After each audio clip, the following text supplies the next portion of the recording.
Eu sinto que eu já não mereço o perdão de Deus. E ali a mensagem dizia várias vezes, estou perdido, estou perdido. Eu acho que Deus não pode mudar a minha vida. Eu me sinto perdido. Você já se sentiu assim, perdido, muitas vezes na sua vida? Você sabe que desde a entrada do pecado, todos os seres humanos têm enfrentado essa luta impossível de controlar. O que nos leva a fazer aquilo que não queremos. Quase todos os seres humanos, após realizar uma ação imprópria, sempre se perguntam, por que eu fiz isso? Eu não queria fazer isso. Um dia, o maior apóstolo dos gentios confessou o seguinte, no livro de Romanos, capítulo 7, verso 15 e verso 17, diz assim, verso 15, porque nem mesmo compreendo o meu próprio modo de agir, pois não faço o que prefiro, e sim o que detesto. Verso 17 diz assim, neste caso, quem faz isto já não sou eu, mas o pecado que habita em mim. Este é o grito desesperado de quem quer fazer as coisas boas, mas não consegue. Paulo diz assim, o pecado que vive em mim. Mas que é o pecado? Quando nós vamos para o primeiro livro da Bíblia, Gênesis capítulo 3, não há uma definição de pecado. Mas ali em Gênesis capítulo 3 encontramos uma descrição da atitude pecaminosa do ser humano. Então, se nós lemos essa atitude, podemos deduzir que coisa é o pecado. Você lembra que Adão e Eva foram tentados a comer o fruto que Deus havia dito que não poderiam comer? Na verdade, não havia nada de misterioso sobre essa árvore, sobre o fruto. O problema não estava no fruto, mas estava na desconfiança do ser humano. Deus diz uma coisa e eles fizeram o oposto. Isso é uma atitude de rebelião. Isso é falta de submissão à vontade de Deus. E por isso que o livro de João, o primeiro de João, capítulo 3, verso 4, diz que aquele que comete pecado também transgrede a lei. Mas como então é o pecado? O pecado é a transgressão da lei? Aqui tem um aspecto que deve ser aclarecido. Sabe que João diz que aquele que comete pecado também transgrede a lei. Porque o pecado, antes de ser uma transgressão, é outra coisa. Agora eu vou explicar. Adão e Eva, antes de comerem o fruto, eles se afastaram de Deus para seguir o seu próprio caminho. Ou seja, eles se aproximaram voluntariamente da árvore proibida. Quando a serpente lhe apresentou o fruto, Eva, antes de comer o fruto, duvidou da palavra de Deus e acreditou na palavra do diabo. Deus tinha dito assim, no dia que você comer, você vai morrer. A serpente disse assim, você não vai morrer. Então, Eva duvidou da palavra de Deus e acreditou na palavra da serpente. Eva acreditou na proposta diabólica. Você sabe o que a serpente diz para Eva? Você pode ser como Deus. Ou seja, o mesmo problema pelo qual Satanás havia sido expulso do céu, agora colocou na semente no coração de Eva. Então Eva ali comeu o fruto, aceitando a proposta do diabo de ser como Deus. E ali acabou a história na maior desgraça para ela e para a humanidade. Porque o pecado é assim. O pecado se mostra sempre lindo, como uma coisa bela, agradável, mas acaba sempre no infortúnio. O pecado faz te crer que você não precisa de Deus. Mas você acaba infeliz, com uma vida sem sentido, no território da angústia e da morte. Mas onde nasce o pecado? O pecado nasce na mente. Na verdade, todos os pecados nascem ali. O inimigo coloca sementes e se você cuida dessas sementes, um dia crescem e dá fruto. E qual fruto? Dor, tragédia, decepção, amargura. Satanás coloca em sua mente a ideia absurda de que você não precisa de Deus, que você pode ser feliz afastado de Deus. E ele coloca duas sementes, a semente da dúvida e a semente da descrença. E se você permitir que essa semente possa crescer, a consequência vai ser inevitável. Muitas pessoas hoje vivem preocupadas porque estão ali preocupadas por atos pecaminosos. Eles querem cortar os frutos, mas esquecem que a raiz do pecado está no coração. E desse conceito nascem pelo menos duas ideias. A primeira, tem pessoas que acreditam que como não roubam, não adulteram, não fazem mentira, então não cometem pecado. Eles se justificam dizendo assim, eu sou uma pessoa muito boa. Eu sou melhor, inclusive, que os cristãos. Eu não preciso de igreja, não preciso de Deus, porque eu sou melhor. Porque essa pessoa pensa que pecado somente tem que ver com matar, mentir, roubar. Mas a Bíblia fala que o pecado também é não fazer o que você tem que fazer. O livro de Tiago, capítulo 4, o verso 17, diz que quem sabe fazer o que é bem e não pratica, também comete pecado. O apóstolo Paulo, no livro de Romanos capítulo 14, verso 23, ele menciona que aquilo que você faz sem fé, o que não vem da fé, é pecado. Então, pecado não somente se trata de apenas fazer. Muitos vivem no pecado mesmo não fazendo coisas más. Às vezes pensamos que o pecado é uma lista de coisas que se você não faz, você já está salvo. Quando esquecemos que o pecado se resume em uma palavra: independência de Deus. Quando você se afasta de Deus, quando você vive longe de Deus, quando você não tem um relacionamento próximo com Deus, você está em pecado. Mesmo quando você tenha uma vida cheia de boas ações, em algum momento os frutos vão aparecer porque a raiz está no coração. Quando o pecado começou lá no céu, Lúcifer não matou, ele não roubou, mas tornou-se independente de Deus.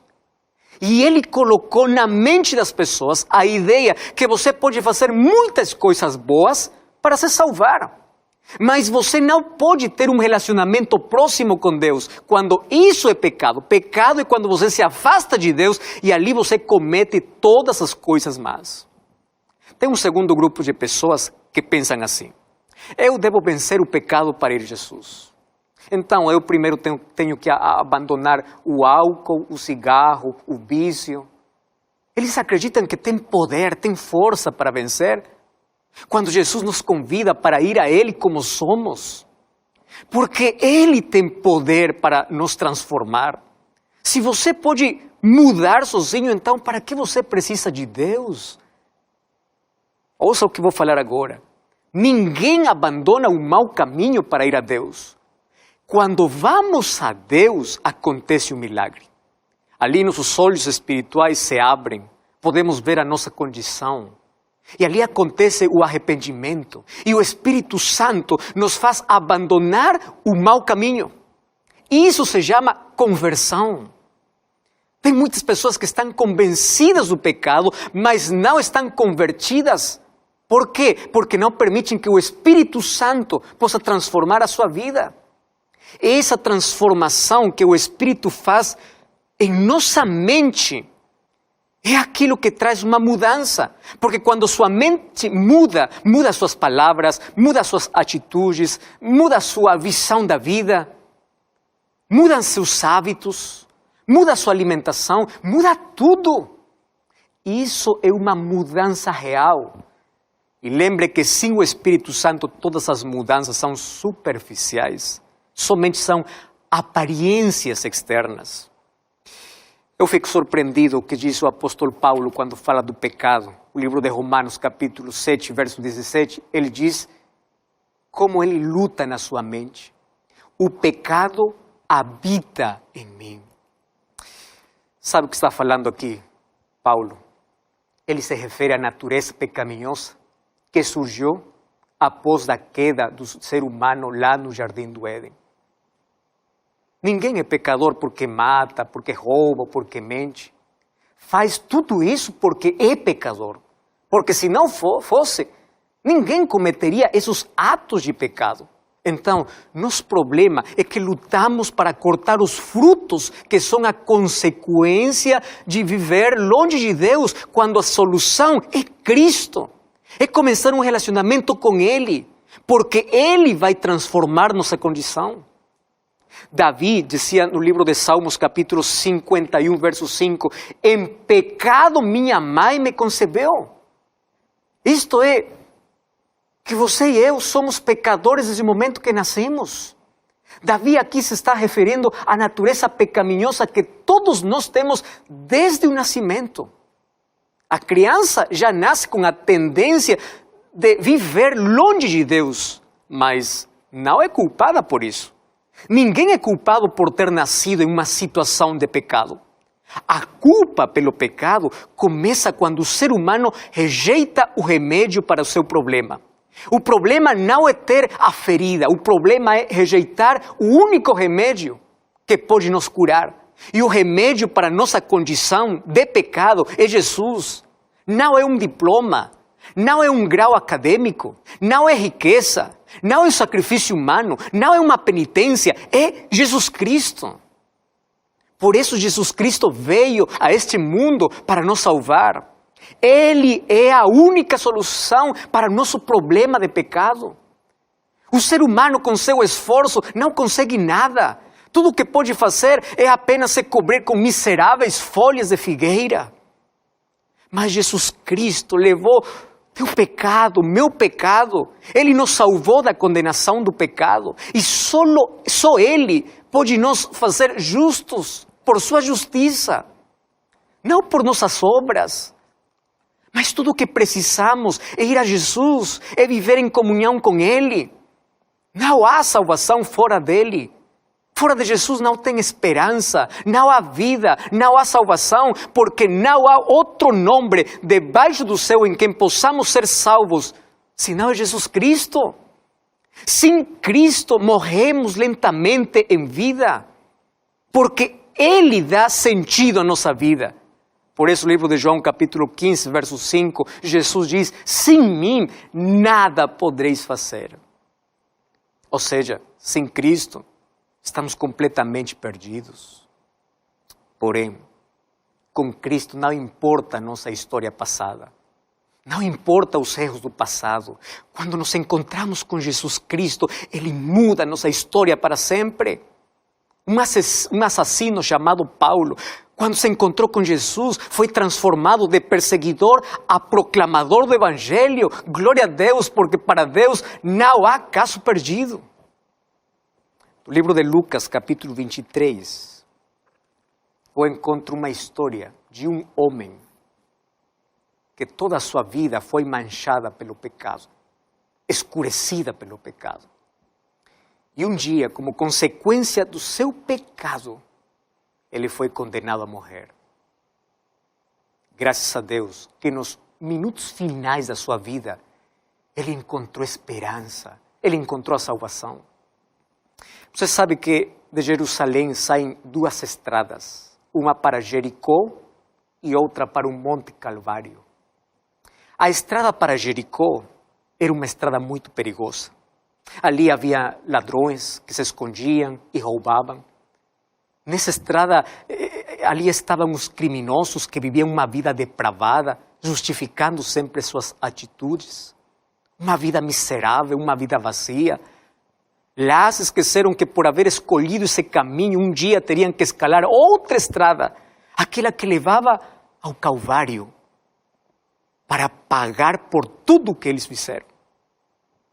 Eu quero te explicar qual era o outro caminho para o Monte Calvário. Esse era um lugar para crucificar os criminosos, aqueles que eram condenados. Sabe que morrer na cruz era a pior de todas as mortes? Era morrer lentamente. Ninguém morre rápido quando tem feridas nas mãos e os pés. Por isso, morrer na cruz era uma morte lenta. Às vezes ficava pendurado por semanas, por vários dias na cruz. Ali tinha que suportar o calor sufocante do dia, onde as moscas eram atraídas pela sangue e ninguém podia ajudar. Enquanto à noite ali tremia de frio, ali porque era todo gelado. Ali o criminoso implorava aos soldados para que o matassem, mas os soldados não podiam fazer isso, porque o criminoso estava condenado a morrer lentamente, a morrer na cruz, e morrer lá na cruz era cruel. E isso era a vingança da sociedade contra aquele que roubou, contra o criminoso. E todos eles concordavam que esses criminosos mereciam morrer dessa forma. Mas ali, numa sexta-feira, do dia 15 de Abib, no Monte Calvário, foram levantadas 3 cruzes. Lá do centro, onde supostamente está o pior dos 3, estava Jesus. Jesus estava ali pendurado no meio de 2 ladrões. As últimas horas da vida de Jesus passou entre 2 criminosos. Quando Jesus deu sua vida na cruz para ser crucificado, Ele mostrou para que veio. Ele veio para salvar o pecador. Jesus veio para salvar aqueles que estão afundados na miséria, para aqueles que não têm esperança, para aqueles que se sentem perdidos, para aqueles que têm um passado terrível, para aqueles que sentem que nada merecem. Jesus veio por aqueles para restaurar sua vida e para colocar esperança, para devolver a dignidade, para oferecer a salvação. Por isso, meu querido, você não é um caso perdido, você não está tão mergulhado no pecado que Jesus não possa restaurá-lo. Você não foi tão longe de Deus que a graça de Deus não possa te alcançar. Deus te ama, mesmo com teus erros, mesmo com tua degradação de vida, mesmo com tua sujeira que você tem na sua mente. Ele não quer que você continue assim, por isso Ele oferece a sua graça. E só você pode limitar o seu poder quando você rejeita a graça, o amor de Deus. Hoje eu vejo que pelo menos existem 3 atitudes humanas. Em primeiro lugar, as pessoas que carregam na sua vida o peso da descrença, da dúvida, e não querem mais de Jesus. Um segundo grupo, aqueles que reconhecem a sua condição, se arrependem de todo o coração e aceitam a Jesus como seu Salvador. Mas tem um terceiro grupo que permanece na indiferença. Eles sabem tudo de Jesus, mas simplesmente olham a Jesus de longe. Não querem seguir a Jesus. E aqui Lucas, capítulo 23, fala da história de um ladrão que estava do lado esquerdo de Jesus. E ele diz para Jesus assim: se tu és o Cristo, salva-te a ti mesmo e salva-nos. Você sabe que essa mesma dúvida foi expressada por Satanás lá no deserto da tentação? Que coisa diz Satanás para Jesus? Se tu és o Filho de Deus, a dúvida, a descrença não permite que uma pessoa possa ver a esperança. Esse ladrão não podia ver a luz que brilhava no momento mais escuro da sua vida. Hoje existem muitas mentes perturbadas pela dúvida, que estão sempre pedindo um milagre para acreditar. Pessoas que dizem assim: eu vou me entregar a Jesus se acontece esse milagre. Escuta uma coisa, não há maior demonstração de amor e de poder do que ver Jesus morrendo por amor, até por aqueles que o rejeitaram. Se o amor de Jesus demonstrado em uma cruz para salvar a humanidade não é suficiente para você acreditar, então não importa o milagre que aconteça, você nunca acreditará. Esse ladrão representa todos aqueles que morrem dia a dia na cruz da indiferença, da indecisão, da dúvida,